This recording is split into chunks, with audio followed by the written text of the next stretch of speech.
សូមជម្រាបសួរពុកម៉ែបងប្អូនទាំងអស់គ្នាតើពុកម៉ែបងប្អូនចង់ប្រើ Facebook 2ក្នុងទូរស័ព្ទមួយបានពុកម៉ែបងប្អូនធ្វើតាមខ្ញុំទៅឥឡូវសូមចុចសញ្ញាកងចក្រខាងលើនេះការកំណត់នេះសូមចុចចូលទៅនេះពុកម៉ែបងប្អូននេះ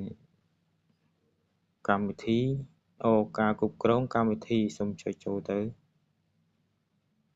នេះពុកម៉ែបងប្អូនខ្ញុំប្រាប់សម្រាប់តែទូរស័ព្ទ Tecno ទេ Oppo Vivo ខ្ញុំអត់សូវដឹងទេប៉ុន្តែមើលទៅកម្មវិធីមិនខុសគ្នាប្រហែលទេមើលទៅហើយជាស្តៀងគ្នាទេបើ iPhone ក៏ខ្ញុំអត់ដឹងដែរខ្ញុំប្រើ Android ទេពុកម៉ែបងប្អូនខ្ញុំប្រើលើ Tecno ទេនេះពុកម៉ែបងប្អូនកម្មវិធីភ្លោះខាងក្រោមគេនេះសូមចុចចូលទៅនេះពុកម៉ែបងប្អូនខាងលើនេះបើពុកម៉ែបងប្អូនបើកទៅអាហ្នឹងយើងអាចប្រើ Facebook 2បានណាវាបំបែកទៅជា2បានមាន Facebook Chat Telegram តើពុកម៉ែបងប្អូនចង់ប្រើ2ក៏បានប្រើ Chat 2ក៏បាន Telegram 2ក៏បាន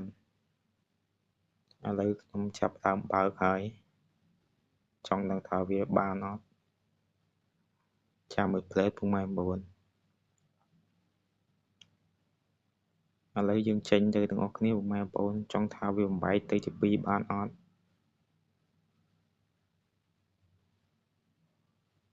នេះពុកម៉ែបងប្អូននេះបំបែកបានជា2ហើយយើងអាចប្រើ Facebook 2បានក្នុងទូរស័ព្ទមួយអញ្ចឹងណា